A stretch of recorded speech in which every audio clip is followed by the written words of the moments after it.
Right, so the Manakin Genomics RCN Symposium. So we met in Panama and Gamboa. Many of you might have remembered we had a sort of an initial vote, and it was unanimous for the Society for Integrative and Comparative Biology. And then later, I sent out information about that meeting. I sent out information about that meeting to the whole RCN for people that weren't in Gamboa to have a chance to see what we decided. And we talked about all the meetings that we considered, and the pros and cons, and ultimately why we decided SICB. And this is the vote. So luckily, we did have a majority, right? So we don't have to do another vote, right, a runoff. And so over the summer, Ignacio Moore submitted a proposal to SICB, which they're still considering. Let me tell you a little bit about, so that system,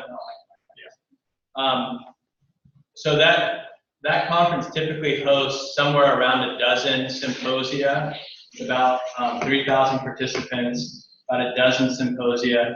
Most years they get around a dozen proposals for symposia. So basically, as long as your symposium is reasonable, they accept it. And that's been true for about the last 10 years or so. Guess how many they got this year? 35. 50. It's somewhere around 30. So they're gonna have to reject some. We don't know. I think they're making a decision in 2 weeks or so. I'm still moderately confident. I think we put together a reasonable proposal for them. I think they'll like it. Maybe good. Maybe a good one. Well, no, it's a good proposal. Let's hope they agree. Anyways, we're waiting to hear. So more details on that. You can go back. Yeah, so you guys might have remembered the multiple emails about getting participation in the symposium. We had 14 people that were interested in contributing to the symposium. 4 people, I'm sorry, this should be switched. 4 people interested in giving a poster during a complimentary session. 12 people interested in giving a talk during a complimentary session. So SICB has, they have symposiums, but if there's lots of contributors that won't fit into the symposium, they have complimentary sessions. So they'll have the Manakin Genomics RCN Symposium, and then there'll be a regular session, 15-minute talk that is complementary to the Manakin RCN, that would be the name of it. And during the poster session, they do the same thing. They lump all the posters together, so you have a section that is complementary to the Manakin RCN Symposium. One thing to note that I think probably many of you are concerned about is SICB's requirement. If you participate just as a symposium speaker, you're obligated to submit that for publication in their journal, Integrative and Comparative Biology. Right? This is a journal that's an impact factor just shy of 3. I think it's a little bit higher than that. Is it not? Somewhere between 3 and 4, I would say, whatever. So, you know. But the paper can be any form you want. It can be a review, it can be a synthesis, it can be an opinion piece, it can be a data paper. No one's going to go back and check and say, hey, these are the data you presented. It's not in the paper.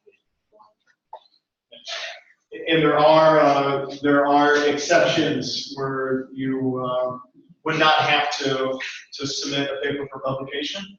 One of those is you already submitted it somewhere else before you were invited to the symposium. Now, where is the official invitation for the symposium? Is it when I emailed you and we put your name on the list, or is it until they tell us that we got it in to confirm the list, right? So that's an exception.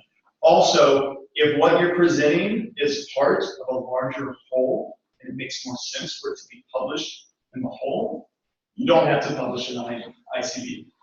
Right? So those are exceptions. And you can also combine. So those 14 doesn't mean we have to have 14 papers, right? In the past, I've done other symposia. 2 speakers might decide to contribute a paper together. So there's some flexibility in how that goes. You can go to the next slide. So one thing about financial support for the symposia speakers, your registration is waived. So free registration to the conference. Also, the SICB has a number of different programs to help support. First, the one for students. It's great. It's near 100% acceptance. And the deal is as a student, you sign up to help the moderator during one of the sessions, which typically entails messing with the lights, or sometimes sitting there and doing nothing, or helping to manage the registration desk during one of the mornings. And in exchange, you pay, at least when I was a student, I paid $75, and I got a hotel for the whole time. And it's a hotel that's either where the conference is, or it's within walking distance of the conference. So $75, and you get whatever it's the third through the seventh, and 5 minutes at a hotel. And the Brian participation, these are for people from coming from other countries. Not boarding. Oh yeah, boarding participation, broadening participation. So people that are coming from other countries, and especially from other countries that are unrepresented at SICB. Yeah. What if SICB rejects the symposium? So that's a possibility. Thank you for the transition. Yes. So certainly there is a chance that our symposium might not be accepted. Right?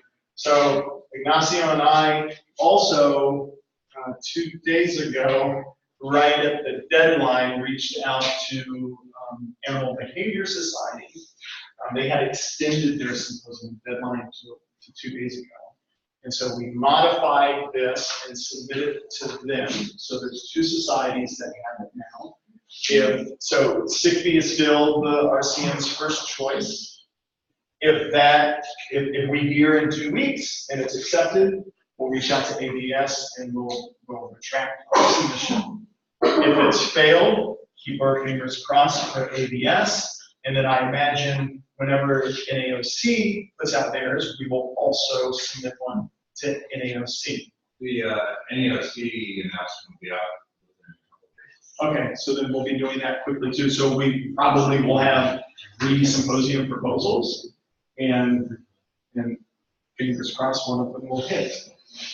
So it was my understanding that if the SICB one goes through, that will be the official RCN meeting. Right. I think there's real benefit for those of us who are also planning to go to NAOC, regardless of what happens with SICB, also do the NAOC symposium. I think the same thing with animal behavior too. Yeah. I see no problem with that. And so maybe not retracting.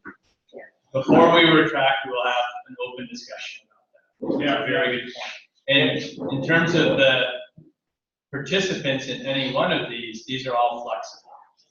So if you had told us before that you were going to speak and now you discover that you can't, that's fine. Just let us know. Hopefully not everybody does that. And if you didn't sign up to speak, but you realize, hey, I actually want to, that's fine. Let us know. I think the list of participants, all these lists are flexible. And so one of the things that all of these is they want, especially SICB, I know, is they want diverse speakers in every sense of the word. And so all of these actually are good opportunities, especially for students and postdocs. We don't just want all the old farts talking. And our symposium is well represented among those 14. We have all different career stages, nationalities. It's well represented.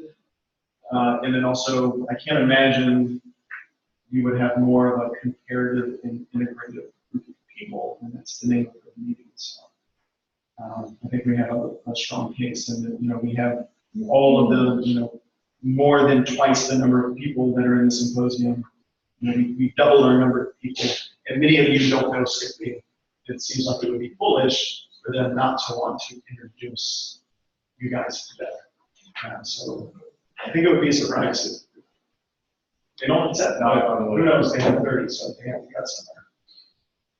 Any questions? Any more questions? Okay, thanks.